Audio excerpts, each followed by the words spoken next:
Sabah everybody and welcome back to the channel. In today's video, we're going to check out the brand new Mi 11 Ultra. Since the announcement, I've had an opportunity to play with the Mi 11 Lite, the Mi 11, and now with the Mi 11 Ultra. The best of the best that Xiaomi has to offer in 2021. This device has a lot of unique things, but one thing I did say in the thumbnail for this video is that this is the device that's going to surprise you. In the S21 Ultra, we had a lot of things that were hyped up, and I felt like that device kind of fell slightly short of that promise. But this device is definitely delivering. We're going to talk about all things Xiaomi Mi 11 Ultra. This is TK, and this is the best Ultra on the market today. Let's check it out.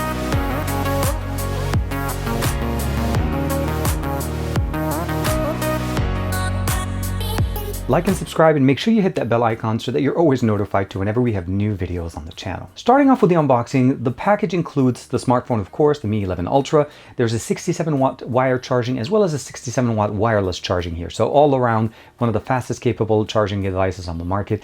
A USB-C to USB Type-A to work with the 67-watt charger. Now in the US, obviously, I'm using an adapter. Now there's no headphone jack, so we do have a USB-C to headphone jack option here. Also usable whenever we're filming video, as we're able to monitor audio using this adapter. And then of course they include a TPU clear case actually available in the package. But overall, this is pretty much it. So on the right I have the Mi 11, and of course on the left I have the Mi 11 Ultra. There's a very big difference in the way this design is done, and of course the camera bump on the back is definitely a lot bigger. Specifically because this actually houses a small 1/1 or 1x1 inch display that you're actually able to use in different applications. So overall, Mi 11 to Mi 11 Ultra, and of course Mi 11 Lite to Mi 11 Ultra. You can see definitely that the Mi 11 and the Mi 11 Lite are definitely very close in design, and the Mi 11 Ultra is going on its own. Now, when we're looking at both the S21 Ultra and the Mi 11 Ultra, we'll notice a couple of things. Obviously, the design is very different. This is all glass. This is more of a smoky glass, and of course, we have the metal frame. But the cameras themselves are actually very different, and of course there's a lot more done here, and we'll definitely do a much deeper dive between the camera comparisons. But the one thing obviously that stands out the most is the fact that we have that rear display that you're able to customize on the Mi 11 Ultra. Now both of them feature wired and wireless charging as well as reverse wireless charging, although the Mi 11 Ultra goes all the way up to 67 watts on both wired and wireless. And this is something that here with the S21 Ultra, we're capped at about 25 watts, even though we have the same size battery at 5000. The Mi 11 Ultra will definitely charge at a much faster pace. Now, the sensors that we have in back here are very, very unique. We have a GN2 sensor here from Samsung, which is the primary 50 megapixel sensor. That's 1/1.12 inch sensor. That's basically the largest sensor that we can find on the market right now. Supported with OIS and of course the time of flight sensor, so essentially enable us to have much better focusing speeds on this sensor as well. Now, the dual sensors that we have separate behind that is 48 megapixels each, one as an ultra-wide and one as a telephoto lens. And of course, they're obviously here advertising and pretty much focused as 120 space zoom, or essentially the 120 ability of zooming in up to 120 times. And I'm going to share with you guys a couple of examples from my day at Magic Mountain a couple of days ago. Now, switching it over to the front-facing sensor, this one's going to be a 20 megapixel sensor. So a 50, a 48, a 48, and a 20 megapixel sensor. That's going to be basically all of our sensors that we have. And of course, we have that nice little 1x1 display that's present on the back. On the right side, we have a power button and a volume rocker, and one and two of the antenna bands that are present here for 5G. On the left side, pretty much a clear slate, again, with just basically one of the antenna bands. On the top, we have one of the top mounted speakers, an IR blaster, and one of the microphones, and of course, the earpiece. On the bottom, we have a dual SIM tray capable of supporting 5G, as well as a USB-C for data transfer, as well as audio. Last but not least, a microphone and the bottom firing speaker. As far as the display that we have here is a 6.8.1 inch display. So it's a QHD or WQHD resolution with 120 Hertz. You can run them both at the same time. And of course, it's curved on edges, so both the front and the back are somewhat symmetrically basically curved. The one thing we'll notice obviously is that the camera bump is very much pronounced. There's no question about it. But if there's one thing I can say is it's better to have a pronounced camera bump that sits all across the actual backing of the phone, because when you put it on the table, there is no wobble effect. This does not actually affect this. When you're using it, it actually stays on the same way. And it has somewhat of a nice little slope that's created. Now, unfortunately, this also is one of those heavier devices. So it's one of the heaviest phones I've actually had to handle. 5000 milliampere battery, as well as the camera bump in the back, does add in some weight, although you do get used to it after a couple of days. The case that they provide us does minimize the amount of the bump on the back, but unfortunately it does not minimize it to the point where you can't feel it. It still sits there, but I find that it actually kind of sits very nicely to kind of leverage the phone when you're holding it and using it in one hand. Now, as I mentioned to you guys, this is an AMOLED panel, so we have dark mode, of course, support here. And as far as the refresh rate, again, you're able to jump all the way up to 120 Hertz refresh rate as well as QHD or WQHD. So plus, that's going to give us the best resolution or the best capabilities here that we have. Under the AI image engine, you're able to turn on some of the other options with super resolution, AI image enhancement, HDR enhancement, and MEMC. All of those things are technically off when you first turn on the device, but definitely something you can turn on and customize. The actual reverse or the small display that you have in the back, you have to scroll all the way down to special features, and it's under rear display. Now, there's a few things you need to keep in mind. Use the rear display. You need to turn it on here, otherwise it doesn't work. Show notification content, you can definitely show it there. And then double tap to wake, which is what I've been using, unless you basically have an application that uses it automatically. And you can also customize a couple of things as far as what you show there. So first and foremost, when you first turn it on, it'll be a clock. So that's roughly what you see there. And applying it, of course, just takes it right there. You can double tap and you can see what it shows you there. You can change it to be a signature, so something more of a special text that you always add in there. Or you can customize it, which is one of those images that I posted in there. And you can actually customize it and let it just basically sit in a certain way and then customize it. Because the reason I say this is it kind of looks like I'm actually a little bit scared of the actual camera. But the one I like the most is roughly just me sitting there. This was actually from a day yesterday that we spent at Magic Mountain, which we're going to share with you guys a lot of those videos and images from there. Other than that, there's just a preset timer. You can turn it off or have the display turn itself off after. So 30 seconds, 15 seconds. And that's pretty much all you can customize from this end. Meaning, as far as just overall customization within the UI, this is all you can do. In the camera application, to utilize this feature, you need to be in the photo mode, currently only supported in there.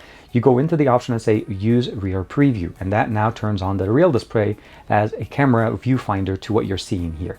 And you can actually switch it to work with all of the cameras. So you can have wide angle lens, and you can have the telephoto, which is up to 5 times, directly set up in there. And what I like about it is it's kind of like showing you guys the sensor right there, but let's go ahead and open it up.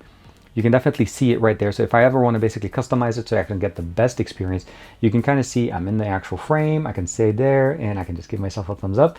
It does a counter. It generates that image and you're able to obviously customize it. Now, of course, this is not the reason why you want to use it there, but this is intended for when you're outdoors. I'm hoping in the near future we'll be able to see some options there as well to allow us to use it in video mode, which I feel like this is going to be the best option for us to actually get the best video possible on here. Video on the back-facing sensor is going to be all the way up to 8K at 24 frames per second. You can go to 4K at 30, 60 frames per second, 1080p, 30, 60 frames per second, and of course 720p, 30 and 60 frames per second. Depending on the modes that you're using, that could also allow it to be limited as well. So if you're trying to get the stabilized video here, if we jump back into the video and we jump into basically the best stabilized option, you'll notice that it automatically drops us to 1080p 30. So just be aware that depending on the modes that you're using, always double check what is the resolution of your system. Otherwise, it could change it based on the features that you're using. Now, the front-facing video is going to be capped at 1080p 60 frames per second, and that's going to be the best experience. We do have some options here as far as the ability of using movie frames, settings, and of course, frontal sound, and we'll get a chance to check those out when we get into the video samples. Under more, pretty standard, we have night, 50 megapixel, short video, panorama, document, of course, vlogging, slow motion, which I got a chance to check. Oh my God. So under slow motion, if you switch over to the back-facing sensor, we're able to go 1080p up to 920 frames per second. And it's almost a stopping time, as I'm going to be showing you guys in a second with some of those examples. I know I've been teasing you with it, but it gets very, very nice. As far as the actual overall customization, there's additional ones. Obviously, there's long exposure, super zoom, multicam goes crazy. Before you're able to even jump into the multicam, you're able to customize which sensors you want to use. So by default, it uses the ultra wide and it's using basically the telephoto. Those are the two. Or I can jump into the standard one and of course jump into 2, use the front facing camera, just customize whichever way you want. And then when you're ready, turn it on and then the video is ready to go. And you can still customize the experience to the way you want. So I'm showing the front facing camera and of course the back facing sensor. And of course you can customize them, change them, do everything. And all of this can be done on the fly. So very nice, very customizable experience. And of course, you can select it every time whenever you want to get into it. So the cameras are very, very nice. Let's go ahead and jump in real quick into a quick sample on the front-facing, back-facing sensor, and of course, some of that slow motion as well as the 8K footage from this sensor. We'll go ahead and start off with the front-facing camera on the Mi 11 Ultra. Now, we're capable of shooting 1080p 60 frames per second. There's a couple of modes in there. You can turn on the grid, but you're also able to turn on focused audio. Now, frontal audio allows us to be able to actually get better audio from the front-facing experience as opposed to what most of the time ends up being the best experience on the back. So let me know in the comments below, what do you guys think? Now, switching it over to the back-facing sensor, we can actually record 4K 60 frames per second on all three sensors. And that's the beauty of having a 50 and a 48 and a 48. So that gives us really some of the best experiences. Although 8K is only capable on the main sensor, the 50 megapixel sensor. But again, 4K 60 on all three sensors on the back is definitely going to be really nice. Now, just like we have it on the front, we actually have an audio mode on the back sensors, and that's called audio zoom. Now, this is supposed to be actually focusing a little bit more on me and then the birds that are flying around, as well as I think some airplanes that are flying above me. Let me know in the comments again if the audio does improve in this experience. But again, 4K 60 all around on all the sensors is definitely appreciated on the back sensors here. Now we're recording with the multicam function, and what I really like about this is the ability of actually changing the perspective of the video. So an example would be here. I can make myself a little bit smaller on the top left so that the experience stays the exact same way. I want to be basically part of the video, but not the entire.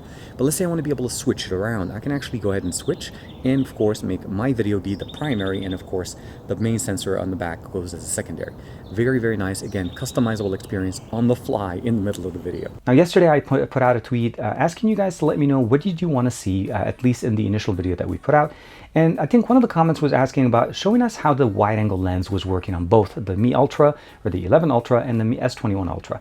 So I'm going to give you guys a couple of examples. One is in the backyard here at my home, and of course the other one is going to be at Magic Mountain. And as you could see, you can basically be the judge of what the quality of the image is and which one does better with their wide angle lens. And of course the experience there, they both look very nice. Although, again, let me know in the comments below which one do you think looks better. Now keep in mind that there is going to be a separate video for the S21 Ultra versus Mi 11 Ultra as far as camera performance. Right now this was mostly just kind of answering the tweet that I got out. The other thing I also forgot to mention to you guys is the model that I have here is the international model. So what we're running here is MIUI 12, and we have the Snapdragon 888 running the processing power here, 12 gigs of RAM with 256 gigs of internal storage. That's going to be the built-in storage. LPDDR5, of course, is UFS 3.1. And there's basically going to be, as far as the actual overall, the cooling system that we have here is a 3-phase cooling technology system that's built in there. As far as the overall security patch update, March 1st is going to be the one running here, and again, Android 11 under MIUI 12. Well, the customizations that you're normally seeing before, always on display, lock screen, different options that you want to be able to customize. And of course, one of the things I really love about this is the ability of locking in or putting in a video on my lock screen as I'm running here with basically SSJ4 Goku. So all of these things are still there. MIUI 12 is definitely very nice and runs very, very smooth. The UI elements, once you turn on WQHD and 120 Hertz, you're definitely not going to be disappointed in the speed that this device runs. And again, 12 gigs of RAM just makes everything runs so smooth. And of course, the gaming experience here is very, very nice. Last thing I want to mention about the display is that we have up to 480 Hertz touch sampling rate, which means the touch response on this display is very, very fast. And this is the reason why you're noticing the very fast response here as I'm swiping between displays. Of course, the 120 Hertz definitely helps a lot here. The audio tuning that we have here is by Harman Kardon. That's basically different than some of the other phones that we've seen with Dolby Atmos. So that's one thing to keep in mind. Under sound effects, you can go in there and customize, turn it on, and of course customize it for headphones, optimize for sound when you're playing it. Additional settings here, you can just turn them off if you don't want to see them. But again, one of the other tweets that came out at me was, TK, how does the speakers work, or how do they compare to the S21 Ultra? Now for that comparison, we're going to be running our favorite song here on the channel, Alex Scrindo Jumbo by NCS Release. For both songs, I'm actually going to just run it right above the drop, so about basically 53 seconds into the song. So if you guys are interested to check it out and hear the song, please make sure to check it out, Alex Scrindo by NCS Release. So here it is, 53 seconds. And I have both volume levels set to 100%. So let's go ahead and start off with the S21 Ultra. Jack it up.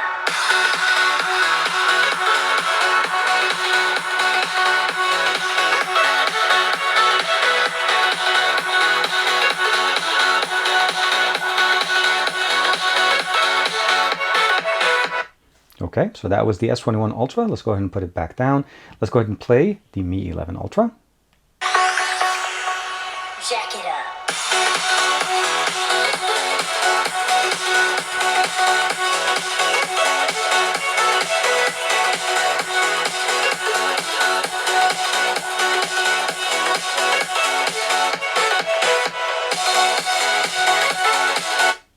Now, definitely the sound between the two sounded very good, and I didn't get a chance to get my audio meter here just to see which one got louder. But the overall performance as far as sound, they both sounded very nice. So sound performance here, definitely top notch as far as it comes down to the Mi 11 Ultra. And of course, the audio and video, as you saw there, definitely sounded very good. Now, before we jump into gaming, I do want to talk to you guys about some benchmarks. I ran a few benchmarks on this, and I did run them in a few different scenarios. You'll notice that Game Boost is right there, and that's because I did run it within the actual system. So let's look into a little bit about history. First, I ran the first benchmark when I did have QHD and 120 Hertz turned on. So basically, out of the box with those resolutions turned on, 1109 is going to be the single core, and 3119 is a multi-core. Now, when I went in and turned on and basically enabled Game Boost on Geekbench, the score got a little bit better, 1117 to 3539. So you can definitely see the multi-core benefit here when it was basically turned on for optimization. The last option that I did here is I disabled, or I turned off the 120, I went down to 60, and I went down also to 1080p. So 1080p 60 didn't really change too much on the single core, but on the multi-core you can definitely see a slight improvement. So if we had to kind of compare it, the best resolution was going to be around either WQHD with 120 or 1080p 60, again within Game Boost. So you're not really getting that big of a difference, but those are going to be your best scores. Under the compute option, you'll notice it kind of follows the same situation. When we ran it outside of the Game Boost, it was 4591. Within it, 4579. And of course, with it, and of course 1080p 60, that went up quite a bit. It went up to 4629. So there was a much better improvement here when we did reduce the resolution. But at the end of the day, I think the performance on this is going to be crazy fast. Again, UFS 3.1 and LPDDR5 is going to give you the best speed as far as performance. And of course, the Snapdragon 888 powering this entire beast. Now, when it comes down to gaming, Game Turbo is installed. You're able to customize different experiences. These are the games that I currently have installed here and that I've been able to play. So Call of Duty Mobile, PUBG Mobile, Asphalt 9, and of course, Genshin Impact. And of course, Geekbench 5. That's not a game, but I had that in there just to be able to get the specifications. Now, to be able to actually run the game or get the benefit of it, you can just basically select the game you want to run, turn it on, and it'll say boosted manually, and you'll go ahead and open it up. You have all of the options that you've had them in the past, the ability of customizing, screen recording, and of course, be able to actually launch other applications and use them. When you're ready, you'll notice right there, you can basically just exit the game and go back to your home screen. And I like to keep everything within the same folder so that I'm able to actually see things the best way possible. Now, of course, it goes without saying that video on this is going to be absolutely fantastic. Stereo speakers here, very, very nice, full display. And one thing I definitely appreciate is the placement of the camera on the bottom left. And because of that, that allows us to actually see the entire image without having any problems.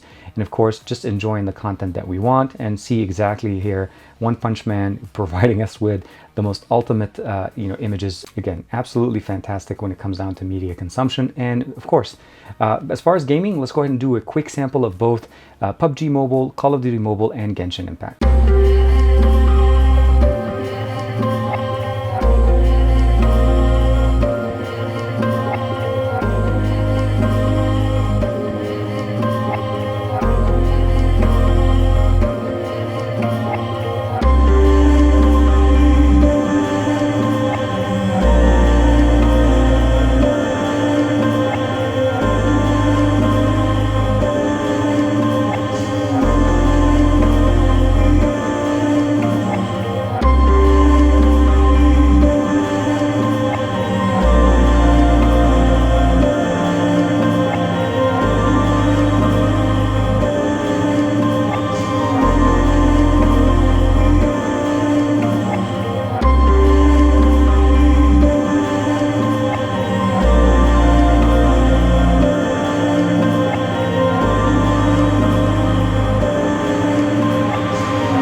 These monsters have been getting too close to the city recently.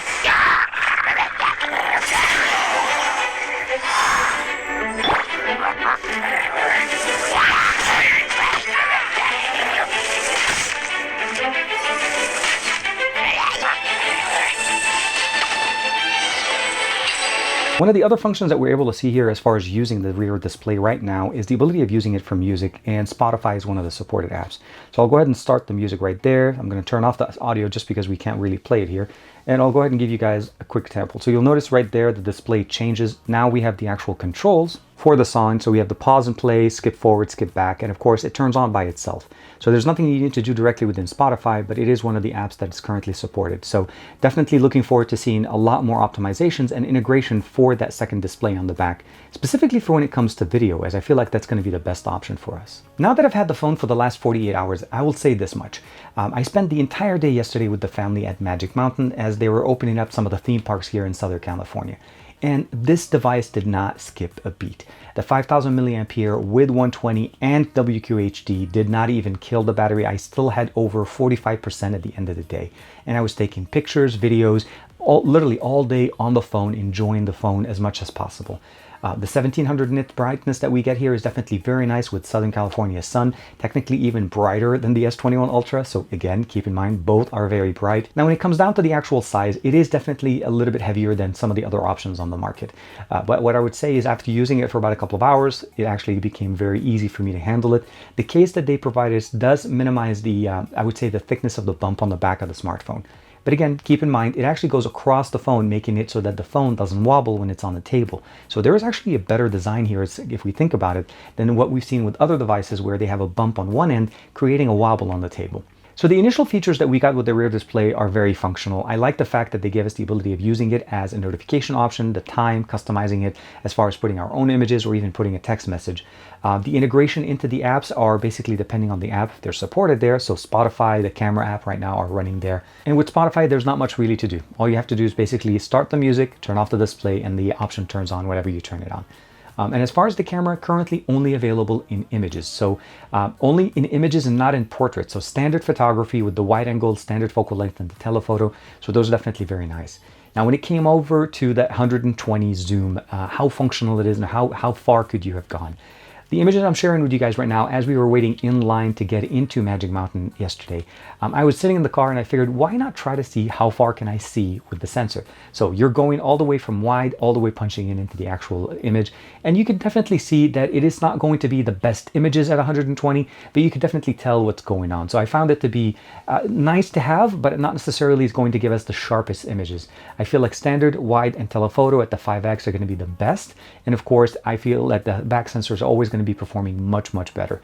Again, we have 8K 24, 4K 60, 1080p, and of course super 920 frames per second slow motion there.